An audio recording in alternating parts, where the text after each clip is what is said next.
Perkenalkan, nama saya Khairul Nursalan dari Prodi Informatika. Kali ini saya akan menjelaskan materi tentang konsep dasar etika.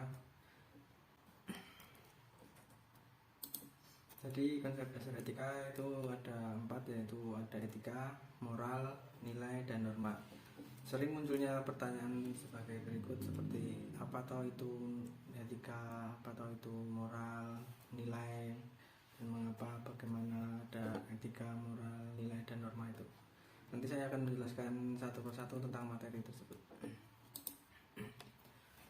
Nah, di sini ada nilai, norma, etika, dan moral saling berkaitan karena semuanya berusaha mengarahkan manusia agar memiliki pola pikir atau membangun pola pikir di setiap manusia, membangun sikap yang baik dan perilaku yang baik dalam hidup bermasyarakat maupun berbangsa dan bernegara. Nah, di sini pengertian nilai. Menurut statement 1999, nilai ialah suatu yang memberi makna hidup, yang menjunjung tinggi, yang mewarnai dan menjiwai tindakan atau perilaku seseorang. Menurut Rockets 1998, suatu keyakinan yang dalam tentang perbuatan, tindakan atau perilaku yang dianggap jelek. Nah, seperti itu. Jadi nilai itu seperti sifat, membangun kita menjadi sifat yang lebih baik. Jadi ada seperti sifat kita tuh seperti ada yang jelek, baik, atau yang buruk, seperti itu. Nah, di sini pengertian norma. Norma adalah pedoman, ukuran, kriteria atau ketentuan yang mengatur tingkah laku manusia dalam masyarakat berdasarkan nilai-nilai tertentu.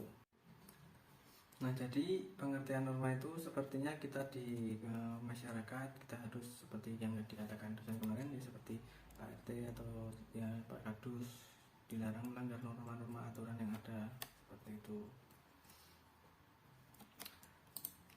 Nah, ini ada 4 macam norma. Yang pertama norma kesopanan, yang kedua norma kesusilaan, yang ketiga norma agama, yang keempat norma hukum. Nah, di sini ada norma kesopanan. Norma kesopanan adalah aturan yang muncul dalam kehidupan sosial sekelompok. Jadi seperti kalau di Pulau Jawa atau di daerah saya itu seperti memiliki aturan nek ana wong tuwa kudu klamit, terus nyuwun sewu, kasarane nek arep mlebu omahe wong kudu salam. Bila mana kita melanggar norma kesopanan, maka akan mendapatkan sanksi dari masyarakat, misalnya berupa cemoohan, celaan, tawa, pengasingan dari kehidupan sosial dan sejenisnya. Seperti itu. Untuk yang kedua, norma kesusilaan. Norma kesusilaan adalah peraturan hidup yang berkenaan dengan bisikan kalbu dan suara hati nurani manusia. Jadi kalau sanksi kesusilaan itu hampir sama sebenarnya sama norma kesopanan, itu hampir sama. Jadi kadang tuh kita bisa merasa bersalah gitu. Yang ketiga yaitu norma agama. Norma agama adalah peraturan atau aturan yang sumbernya adalah firman atau perintah Allah melalui nabi atau rasul. Jadi norma agama itu misalnya gini, kalau misal kita mendapatkan ridho Allah, kita harus menjalankan sholat, mentaati apa yang telah diajarkan. Bila mana kita melanggar norma agama, maka akan mendapatkan sanksi berupa murka Allah atau siksa neraka.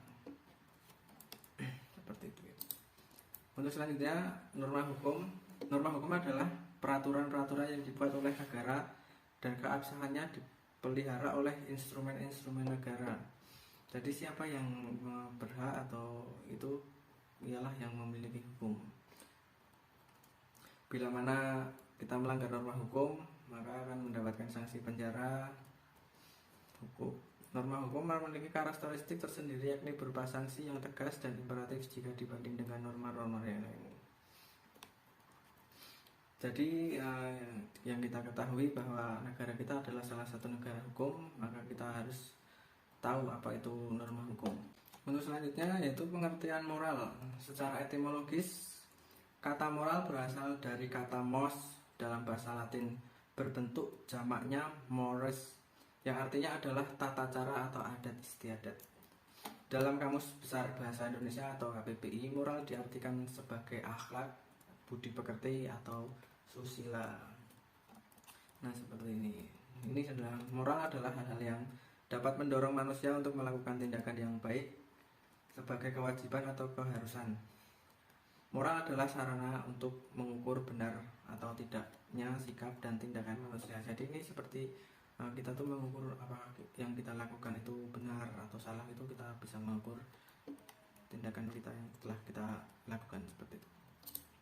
Ada lagi, ini adalah moral adalah kepekaan dalam pikiran, perasaan, dan tindakan terhadap prinsip-prinsip dan aturan-aturan. Ini menurut Holden 1997 dan Ricard 1971.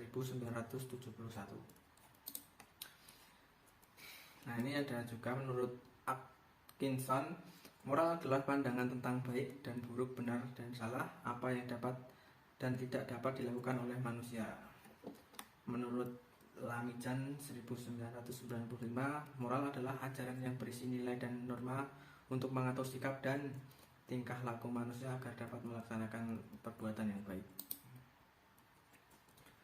Nah, selanjutnya adalah kita membahas tentang pembagian moral, yaitu ada dua. Yang pertama adalah moral umum, yang kedua moral khusus. Contohnya itu etika profesi perawat. Nah, semisal jadi perawat, kita tidak boleh mencuri hak pasien, seperti kita mencuri dompet, handphone, atau lain sebagainya.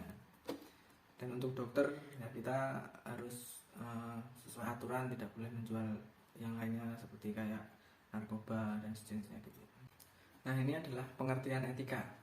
Istilah etika berasal dari bahasa Yunani ethos yang memiliki banyak penafsiran seperti tempat tinggal yang biasa, padang rumput, kandang, habitat, kebiasaan, adat, akhlak, watak, perasaan, sikap, dan cara berpikir. Nah, di sini menurut Burton 1993, etika adalah nilai, norma, dan ajaran yang dijadikan pegangan orang atau sekelompok orang. Etika adalah kumpulan asas-asas atau nilai-nilai dan kode etik dalam aktivitas atau profesi tertentu. Yang ketiga, etika adalah cabang ilmu tentang perbedaan tingkah laku yang baik dan buruk dalam kehidupan manusia. Menurut Algernon de Black, etika adalah cara manusia memperlakukan sesama dan menjalani hidup dan kehidupan dengan baik sesuai aturan yang berlaku di masyarakat. Jadi kalau semisal kita sama tetangga kita itu harus yang rukun, baik, saling tolong menolong, seperti itu. Nah, ini adalah contoh etika. Yang pertama, ucapkan salam saat bertamu. Ya, kita kalau bertamu ke tetangga atau ke rumah teman, yang kita harus mengucapkan salam seperti itu. Cium tangan orang tua sebelum melakukan aktivitas sehari-hari. Membuang sampah pada tempatnya. Meminta maaf saat melakukan kesalahan. Nah, ini yang paling sulit tuh sebenarnya itu memaafkan ya. Saat kita benar-benar misalnya kecewa atau benar keloro-loro, maafkan mungkin bisa, tapi di dalam hati itu belum bisa mengikhlaskan. Makan menggunakan tangan kanan, membungkukkan badan ketika sedang lewat atau berjalan kaki di depan orang lain, terutama yang lebih tua. Nah, ini seperti kalau kita berjalan di depan orang yang lebih tua itu kita harus bilang nyuwun sewu, seperti itu, klamit dan lain sebagainya. Nah, ini adalah ragam hubungan nilai norma moral, etika, sikap, dan tingkah laku seperti ini. Nah, ini kita membahas tentang manfaat kita mempelajari nilai, norma, etika, dan moral itu seperti ini. Kita dapat menjunjung dan menghargai nilai-nilai kemanusiaan. Kita lebih toleran, etis atau santun, dan adil dalam bersikap dan bertindak. Nah, ini juga kita dapat menghargai kemampuan dan karya orang lain. Kita lebih bertanggung jawab terhadap bidang ilmu yang diampunya. Kita dapat meningkatkan profesionalitas. Nah, jadi ini adalah manfaat saat kita mempelajari nilai dan norma etika moral seperti itu. Nah, di sini ada macam-macam etika, yaitu etika deskriptif, yaitu etika yang berusaha meneropong secara kritis dan rasional sikap dan perilaku manusia dan apa yang dikejar oleh manusia dalam kehidupan ini sebagai sesuatu yang bernilai. Etika deskripsi ini memberikan fakta sebagai dasar untuk mengambil keputusan tentang perilaku atau sikap yang mau diambil. Seperti itu. Yang kedua ada etika normatif. Ini pengertian yaitu etika yang mengajarkan berbagai sikap dan pola perilaku ideal yang seharusnya dimiliki oleh manusia dalam kehidupan sehari-hari. Etika normatif juga memberi penilaian sekaligus memberi norma sebagai dasar dan kerangka tindakan yang akan dilakukan. Jadi dalam kehidupan sehari-hari kita harus mengetahuilah apa itu etika normatif yang akan memberi penilaian sekaligus memberi norma sebagai dasar dan kerangka tindakan yang akan dilakukan, seperti itu. Nah, ini etika dibagi menjadi dua, yaitu etika umum dan etika khusus.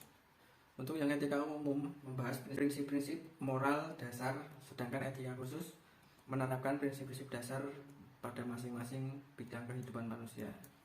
Nah, jadi kalau yang etika umum itu seperti kita baru mempelajari teori-teori tersebut, seperti itu. Dan etika khusus itu kita sudah menerapkan atau mempraktekkan dasar pada masing-masing di bidang kehidupan manusia. Untuk yang etika khusus ini dibagi menjadi etika individual yang membuat kewajiban manusia terhadap diri sendiri, dan etika sosial yang membicarakan tentang kewajiban manusia sebagai anggota umat manusia. Untuk itu kita dapat digambarkan skema tentang etika sebagai berikut. Ini gambarnya seperti ini.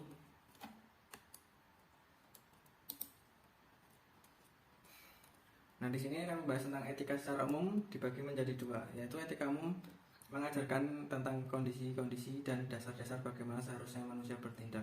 Jadi ini kita harus mengajarkan tentang bagaimana sih kita harus berperilaku, bagaimana sih kita harus melakukan tindakan. Secara etis bagaimana pula manusia bersikap etis, teori-teori etika dan prinsip-prinsip moral dasar yang menjadi pegangan bagi manusia dalam bertindak secara tolok ukur dalam menilai baik atau buruknya sesuatu tindakan. Nah, seperti itu. Nah, untuk etika khusus merupakan penerapan prinsip-prinsip moral dasar dalam bidang kehidupan. Penerapan ini bisa berwujud bagaimana seseorang bersikap dan bertindak dalam kehidupannya dan kegiatan profesi khusus yang dilandasi dengan etika moral. Namun, penerapan itu dapat juga berwujud bagaimana manusia bersikap atau melakukan tindakan dalam kehidupan terhadap sesama. Jadi ini seperti kita menerapkan itu, kalau kita sesama teman itu kita harus mencontohkan yang baik atau kebiasaan yang baik, seperti itu. Nah, di sini etika khusus dibagi menjadi dua, etika individual yaitu menyangkut kewajiban dan sikap manusia terhadap dirinya sendiri. Nah, untuk etika sosial yaitu mengenai sikap dan kewajiban serta pola perilaku manusia sebagai anggota bermasyarakat. Nah, di sini etika sosial meliputi banyak bidang, antara lain sikap terhadap sesama, etika keluarga, etika profesi, etika politik, etika lingkungan, dan etika ideologi. Mungkin dari penjelasan saya cukup sampai di sini. Bila mana ada salah atau pengucapan dari saya, maaf yang sebesar-besarnya. Sekian dan terima kasih. Assalamualaikum warahmatullahi wabarakatuh.